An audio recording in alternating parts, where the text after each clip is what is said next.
East Rutherford, New Jersey, July 19th, 2026. The final whistle blows. Spain has won the World Cup, but the field turns into the last thing you'd expect on a championship night. The two teams go at each other.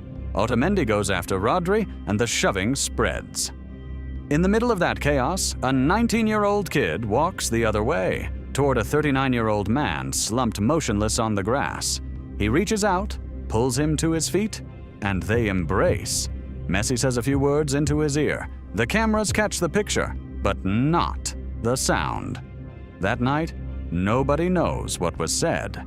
I do, and I'll tell you at the end of this video.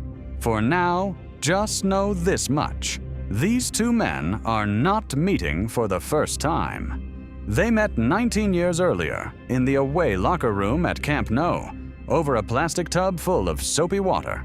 One of them was a 20-year-old soccer player. The other was a baby who couldn't even crawl yet. A single photograph survives from that day, fall 2007. Photographer Joan Montfort is at home one evening, bathing his young daughter. The phone rings. There's a job the next day. Barcelona players posing with children for a charity calendar. Standing over the bathtub, wondering what to shoot, Montfort realizes the answer is right in front of him. A baby in a bath.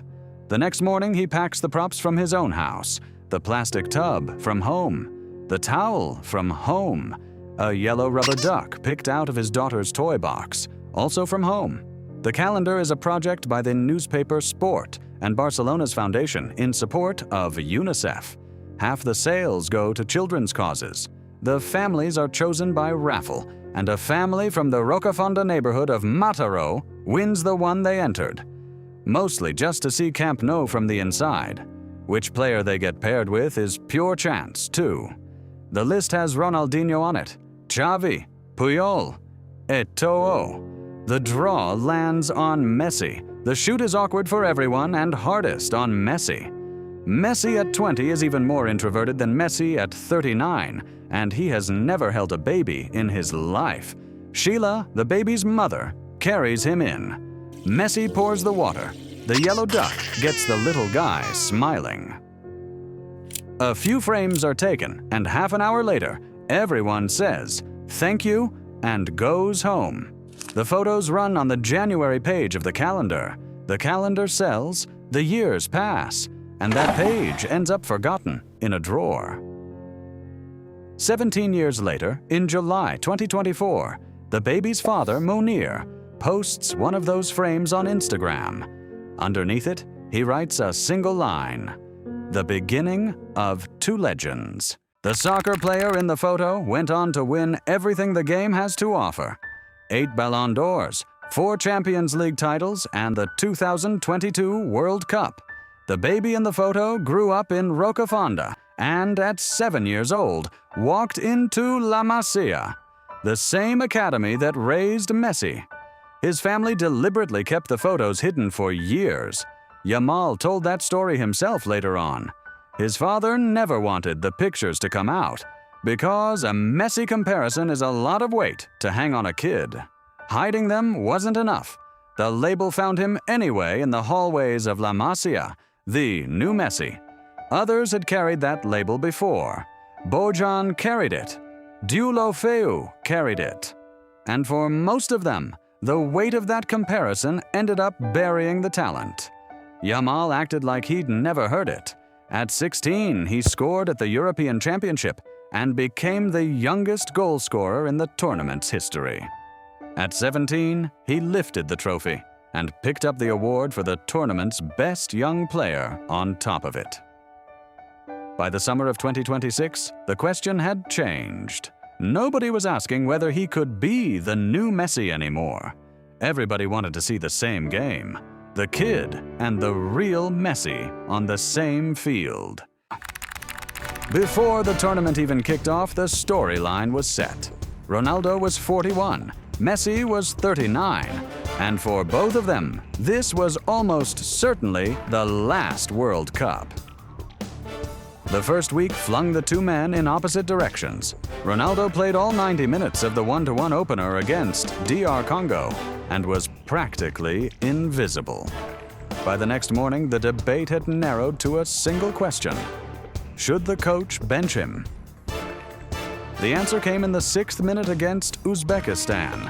Ronaldo scored twice that night and became the first player in history to score at 6 different World Cups. Messi was writing the opposite story. A hat trick in the opener, 2 more in the second game. Before the group stage was even over, he had passed Klose's all-time World Cup record of 16 goals. Both men were peaking at the same time, and as the final drew closer, everyone was expecting the same ending. The trophy would be lifted by the 41-year-old or the 39-year-old. No one had counted on the 19-year-old. In the round of 16, Portugal was waiting for Spain. That night, Ronaldo said goodbye to the tournament and most likely to his World Cup career. The quarterfinal brought Belgium, the only team that managed to score against Spain all tournament. They went home too. The semifinal was France.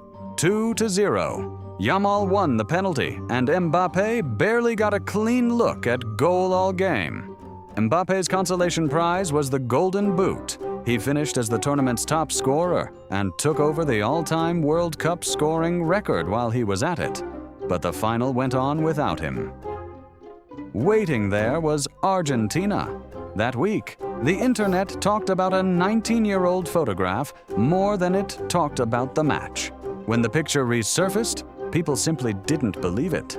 A coincidence like that couldn't be real. Even Yamal's own teammate, Mikel Merino, admitted that the first time he saw it, he assumed it was AI. The photographer had a simple answer for the doubters.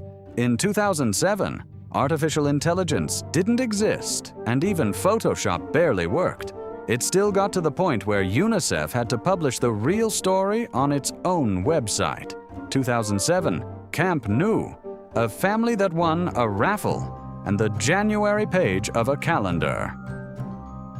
2 days before the final, Messi was asked about the picture. "That photo is incredible," he said. "The two of us facing each other at a World Cup now. It's crazy." The baby in the photo was 19 years old, and on Sunday, he was going to line up across from the man in it. July 19th, MetLife Stadium. On paper, the match was one-way traffic. Spain took 20 shots. Argentina took 2. Argentina's first attempt didn't come until the 117th minute, and even that one came from Messi. If the score stayed level that long, it was because of one man, a record-breaking Emiliano Martinez. 11 saves, more than anyone had ever made in a World Cup final. He even clawed away a Yamal free kick that could have settled it. Yamal's tournament looked quiet on paper, too. He'd come into the World Cup straight off an injury, and in the 7 matches before the final, he had scored exactly once. People watching the games saw something else. Defenses had long stopped covering him with one man, and every time 2 players collapsed on Yamal, space opened up somewhere else on the field. His coach, De La Fuente, summed it up in one sentence after the final. He sacrificed himself for the team. 90 minutes ended scoreless. Seconds before extra time, Enzo Fernandez picked up a second yellow, and Argentina was down to 10 men. In the 106th minute, substitute Ferran Torres turned one in from close range. The first goal of a man who had gone the whole tournament without scoring became the only goal of a World Cup final.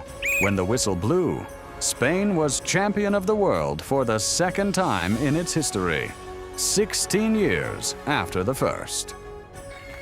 Lamine Yamal had turned 19 exactly 6 days earlier, and he now had a European Championship and a World Cup to his name. Bookmakers made him the Ballon d'Or favorite that very night. He did it as the brightest young name on a Spain side that knocked the teams of Ronaldo, Mbappe, and Messi out of its way in a single tournament. Now, back to the beginning. The whistle blew, the field boiled over, and in the middle of the commotion, Yamal turned his back on his own celebration and walked to Messi. He pulled him off the grass and hugged him, and Messi said a few words into his ear. The next day at the press conference, Yamal was asked about that moment, and the kid held nothing back. First, what he himself had said. All he told Messi was that he was sorry. Messi's answer was short. "Congratulations, you deserve it even more." Then he leaned in and added 2 more sentences. "Keep going your own way. The future belongs to our generation." Yamal told the press exactly what those 2 sentences were worth to him. As much as the gold medal around my neck, a 19-year-old who has just won the World Cup, weighing 2 sentences from the man who lost against his own medal. That same month, Neymar walked away from the national team after the Norway game in the same MetLife Stadium where his international career had started and where this final was played. Ronaldo bowed out in the round of 16. Mbappé fell 1 round short. Messi lost the final. Every name that had defined this game for 20 years stepped off the stage within a few weeks. The kid still standing on it had been bathed 19 years earlier by the hands of one of them. In the week of the final, Monfort was asked about the picture over and over. In one interview, he said, "It was no coincidence. It was a miracle." In another, he summed the whole thing up and called this story better than any movie script. Maybe so, but remember one thing. When that photo was taken, Messi wasn't Messi yet. He was 20 years old, he didn't have a single Ballon d'Or, and just as he had no idea who the baby in his arms would become, he had no idea who he himself would become. Yamal is 19 today, with 2 trophies to his name. What comes next is a blank page. Maybe he follows Messi's path. Maybe he turns somewhere else entirely. This sport has written both stories before. So, what do you think? Can Yamal carry the weight, or is it too early for the comparison? Let me know in the comments. World Stage Soccer, the real story behind the game. Another name is up next.